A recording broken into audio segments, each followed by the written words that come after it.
Indian national army INA trials ಅಂತ ಆಗುತ್ತೆ. Very important, ಅದು ಇತ್ತೀಚಿನ ಪರೀಕ್ಷೆಯಲ್ಲಿ ಬಂದಿದೆ, ಅದಕ್ಕೋಸ್ಕರ ನಾನು ತಗೊಂಡಿನಿ ಇದನ್ನ, ಆಯ್ತಾ. ನೇತಾಜಿ ಸುಭಾಷ್ ಚಂದ್ರ ಬೋಸ್ ರವರು ಜನವರಿ 23, 1897ರಲ್ಲಿ 1897 ಜನವರಿ 23 ಹಿ ವಾಸ್ ಬಾರ್ನ್. ಓಕೆ, ಅದಕ್ಕೆ ಈ ದಿನವನ್ನ ಏನಂತ ಆಚರಿಸ್ತಾರೆ? ಜನವರಿ 23 ಯಾವ ದಿನ ಅಂತ ಆಚರಿಸ್ತಾರೆ? ಯಾವ ದಿನ? ಪರಾಕ್ರಮ್ ದಿವಸ್. ಯಾವ ದಿನ?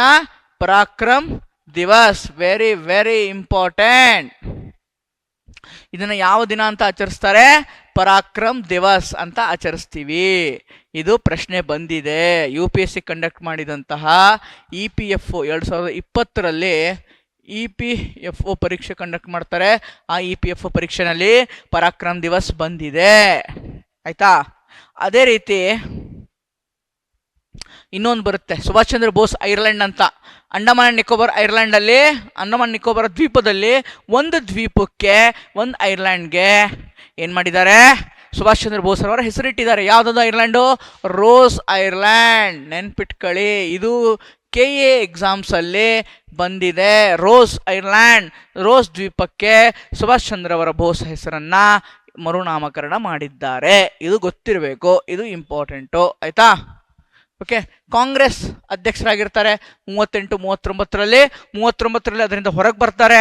ಓಕೆ, ಯಾಕೆ? ಗಾಂಧೀಜಿ ಮತ್ತೆ ಸುಭಾಷ್ ಚಂದ್ರ ಬೋಸ್ ನಡುವೆ ಸಿದ್ಧಾಂತದ ಒಂದು ತಿಕ್ಕಾಟವಾದಾಗ, ಬೇಡ ನಾನು ನನ್ನ ಪಾಡಿಗೆ ನಾನು ಹೊರಗೆ ಬರ್ತೀನಿ ಅಂತ ಹೇಳಿ ಕಾಂಗ್ರೆಸ್ನಿಂದ ಹೊರಗೆ ಬರಲ್ಲ, ಕಾಂಗ್ರೆಸ್ ಅಧ್ಯಕ್ಷ ಸ್ಥಾನದಿಂದ ಹೊರಗೆ ಬರ್ತಾರೆ. ಹೊರಗೆ ಬಂದು ಬೆಂಗಾಲ್ನಲ್ಲಿ ಫಾರ್ವರ್ಡ್ ಬ್ಲಾಕ್ ಅನ್ನುವಂತಹ ಒಂದು ಪೊಲಿಟಿಕಲ್ ಆರ್ಗನೈಸೇಷನ್ ಏನು ಮಾಡ್ತಾರೆ? ಸೆಟಪ್ ಮಾಡ್ತಾರೆ. ಮುಂದೆ ಓಕೆ, ಇವರನ್ನ ಅರೆಸ್ಟ್ ಮಾಡೋಕ್ಕೆ ಕಾಂಗ್ರೆಸ್ ಹುಡುಕ್ತಾ ಇರುತ್ತೆ. ಇವ್ರನ್ನ ಅರೆಸ್ಟ್ ಮಾಡಲೇಬೇಕು, is a very dangerous fellow, arrest ಮಾಡಲೇಬೇಕು ಅನ್ನೋ ಕಾರಣಕ್ಕೆ ಆದಾಗ ಇವರು ಎಸ್ಕೇಪ್ ಆಗ್ತಾರೆ. ಎಸ್ಕೇಪ್ ಆಗಿ ತಾಷ್ಕೆಂತ್, ಈ ಜನ ಉಜ್ಬೇಕಿಸ್ತಾನ್, ತಾಷ್ಕೆಂತ್ನ ಮುಖಾಂತರ ಎಲ್ಲಿ ಹೋಗ್ತಾರೆ? ತಾಷ್ಕೆಂತ್ನ ಮುಖಾಂತರ ಓಕೆ, ತಾಷ್ಕೆಂತ್ನ ಮುಖಾಂತರ ರಷ್ಯಾಗೆ ಹೋಗ್ತಾರೆ. ಓಕೆ, ರಷ್ಯಾನಲ್ಲಿ ಏನಾದರೂ ಹೆಲ್ಪ್ ಸಿಗುತ್ತಾ ಅಂತ ನೋಡ್ತಾರೆ, ಆಗಲ್ಲ. ಅಲ್ಲಿಂದ ಜರ್ಮನಿಗೆ ಬರ್ತಾರೆ. ಜರ್ಮನಿಯಲ್ಲಿ ಹಿಟ್ಲರನ್ನು ಮೀಟ್ ಆಗ್ತಾರೆ. ಹಿಟ್ಲರು ಆಲ್ರೆಡಿ ಅಂತ ನೋಡಿ ನಾವೇ ಯುದ್ಧದ ಸಂದರ್ಭದಲ್ಲಿ ಇದ್ದೀವಿ, ನಿಮಗೆ ಹೆಲ್ಪ್ ಮಾಡ್ಬೇಕನ್ಸುತ್ತೆ, ಬಟ್ ಹೆಲ್ಪ್ ಮಾಡುವಂಥ ಪರಿಸ್ಥಿತಿಯಲ್ಲಿ ನಾನು ಇಲ್ಲ ಅಂತಂದಾಗ ಅವರಲ್ಲಿಂದ ಸೀದಾ ಬಂದಿದ್ದೆ ಎಲ್ಲಿಗೆ? ಜಪಾನ್ಗೆ.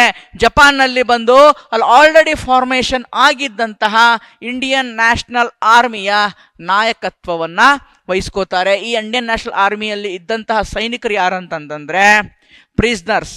ಯುದ್ಧದ ಸಂದರ್ಭದಲ್ಲಿ ಭಾರತೀಯರು ಸಿಕ್ಕಾಕೊಂಡಿರ್ತಾರೆ ಜಪಾನಿನ ಕೈಯಲ್ಲಿ. ಆ ಜಪಾನಿನ ಸರ್ಕಾರಕ್ಕೆ ಬೇಡ್ಕೊಂಡು ನಾವು ಒಂದು ಇಂಡಿಯನ್ ನ್ಯಾಷನಲ್ ಆರ್ಮಿ ಅಂತ ಮಾಡ್ತೀವಿ, ಈ ಭಾರತೀಯ ಸೈನಿಕರನ್ನ ಇಟ್ಕೊಂಡು ದಯವಿಟ್ಟು ಇದು ನಮಗೆ ಕೊಡಿ ಅಂತ ಹೇಳಿ ಅಲ್ಲಿದ್ದಂತಹ ಕ್ಯಾಪ್ಟನ್ ಮೋಹನ್ ಸಿಂಗ್ ಈ ಒಂದು ಇಂಡಿಯನ್ ನ್ಯಾಷನಲ್ ಆರ್ಮಿಯನ್ನ ಜಪಾನ್ನಲ್ಲಿ ಆರಂಭಿಸುತ್ತಾರೆ. ಏನ್ ಮಾಡ್ತಾರೆ?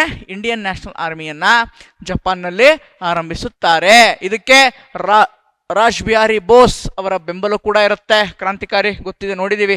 ಓಕೆ, ಆಮೇಲೆ 1943ರಲ್ಲಿ ಸುಭಾಷ್ ಚಂದ್ರ ಬೋಸ್ ರವರು ಜಪಾನ್ಗೆ ಹೋಗ್ತಾರಲ್ವಾ, ಆ ಸಂದರ್ಭದಲ್ಲಿ ಇದರ ಒಂದು ನಾಯಕತ್ವವನ್ನ ವಹಿಸಿಕೊಳ್ಳುತ್ತಾರೆ. ಅಲ್ಲಿಂದ ಚೇಂಜ್ ಆಗುತ್ತೆ. INA ಅಂದ್ರೆ ಏನು, INA ಅಂದ್ರೆ ಹೇಗೆ ಕೆಲಸ ಮಾಡುತ್ತೆ ಅನ್ನೋದು ಪ್ರಪಂಚದಾದ್ಯಂತ ಗೊತ್ತಾಗಿದ್ದೆ ಯಾವಾಗ? ಸುಭಾಷ್ ಚಂದ್ರ ಬೋಸ್ ರವರ ನಾಯಕತ್ವವನ್ನ ವಹಿಸಿಕೊಂಡಾಗ. ಸುಭಾಷ್ ಚಂದ್ರ ಬೋಸ್ ರವರು ನಾಯಕತ್ವವನ್ನು ವಹಿಸಿಕೊಂಡಾಗ ಏನಾಗುತ್ತೆ?